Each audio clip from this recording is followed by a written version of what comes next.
Maye Mambok Bassa.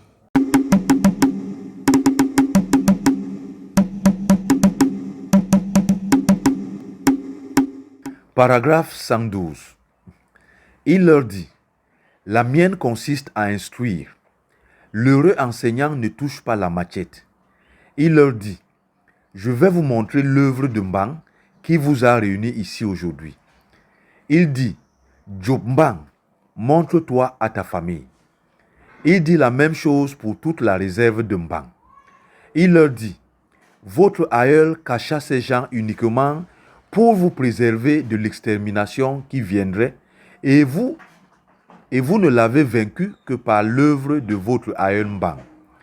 Il leur dit: c'est vous qui avez cette terre parce que vous êtes les hommes. C'est votre aïeul qui accomplit ce travail, sachant qu'il avait beaucoup de gens qui viendraient chaque jour. Mais ce n'est pas lui qui fit ce travail.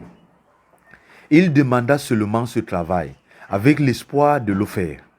Il ne demanda pas seulement le travail, il demanda même plus de nourriture que de travail. Il sut que la pensée de quelqu'un ne coïncide jamais avec celle de son frère. Il demanda à connaître comment répartir les choses, mais pas seulement cela. Il voulut aussi savoir les bornes des propriétés, la sortie du liard, la façon dont Mbok se séparerait de Njel et l'arrivée de la guerre. C'est pourquoi il garda des gens pour qu'ils fassent la guerre de Modé. C'est parce qu'ils l'ont emporté que j'ai reçu la permission de venir avec eux. Paragraphe 113. En vérité, je vous le dis, que chacun loue l'œuvre de son frère. Ngok loua Mbang pendant toute une journée pour son œuvre et lui donna la terre entière à commander. C'est pourquoi je suis venu aujourd'hui. Je m'adresse à vous au nom de mon père Mbang. Les petits-enfants de Mbok travailleront depuis le lieu dit Touk jusqu'à l'endroit où le feu brûle. Dès que vous serez près du feu, je vous autorise à rentrer et à vous emparer des contrées que vous aurez rencontrées là-bas. Vous travaillerez en pensant à rembourser les dettes. Les enfants de Njel ont une dette envers la famille Mbok. C'est pourquoi les enfants de Njel auront des histoires à cause de la discorde. Que la famille de Mbang se souvienne de l'œuvre de son aïeul. Qu'elle soit celle qui réconcilie les belligérants, sachant toutefois que la famille de Njel aimera les richesses plus que les hommes. Qu'elle quittera la terre de son aïeul pour aller s'installer sur celle des petits-enfants de Mbok. Jamais ils ne reconnaîtront qu'ils sont un même homme. Après 90 générations, les pleurs du commandement de Mbang referont de vous un même homme. C'est alors que vous verrez mon père avec vos yeux, mais pas tout le monde, uniquement quelques personnes choisies, pas les envieux. Elles resteront avec mon père, se promèneront avec lui, causeront avec lui et diront toutes sortes de choses en son nom. Paragraphe 114. Je redis à la famille de Njel, là-bas où le feu brûle, vous trouverez deux hommes dont l'un sera attaché comme un cadavre. On lui posera des questions comme les petits-fils de Mbang à propos du Léa. Il vous parlera des choses qui se passent au jour le jour. Je vous donne le nom de ces deux enfants. Le premier s'appelle Njom Biong, le deuxième Biong Njoba. Ils auront une grande envie de commander les propos de mon père Mbang.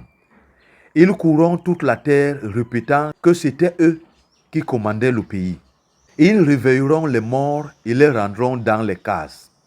Ils tueront les gens qui se souviendront des propos de Mbang. Ils enseigneront aux hommes toutes sortes de divinations et leur apprendront à donner des offrandes aux carrefours et aux grandes montagnes. La terre leur obéira mieux qu'au liard. À la fin de leur travail, ils prendront un de vos grands bombok de la famille de Njel, ses biens et ses hommes. Ils le tromperont en lui disant qu'ils le conduisent au séjour des aïeux Ngok et Mbang. C'est pourquoi la famille de Mbang excellera dans l'art divinatoire à cause de Njom Biong et Biong Njoba. Paragraphe 115. C'est alors qu'ils prirent un des fils Njel, Mbolo, qui commandait toute sa souche. Ils l'amenèrent sur la grande montagne Ouéa et l'y gardèrent avec tout ce que contient la terre. Puis Ndjom Bion partit pour de bon. Bion Djoba revint à l'endroit où brûle le feu.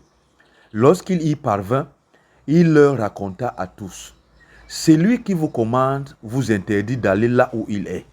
Il m'a envoyé pour rester votre chef.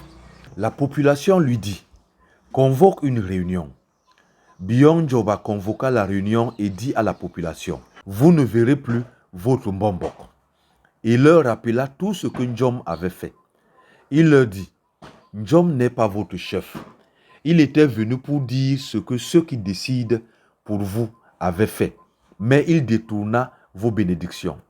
C'est pourquoi vous étiez peu nombreux, n'ayant pas de lieu de séjour comme au moment de votre naissance. Ceux qui le croiront se promèneront debout. Lorsqu'il eut fini de parler, Ndjom Bion l'empoigna et les deux envinrent aux mains et luttèrent pendant toute la journée.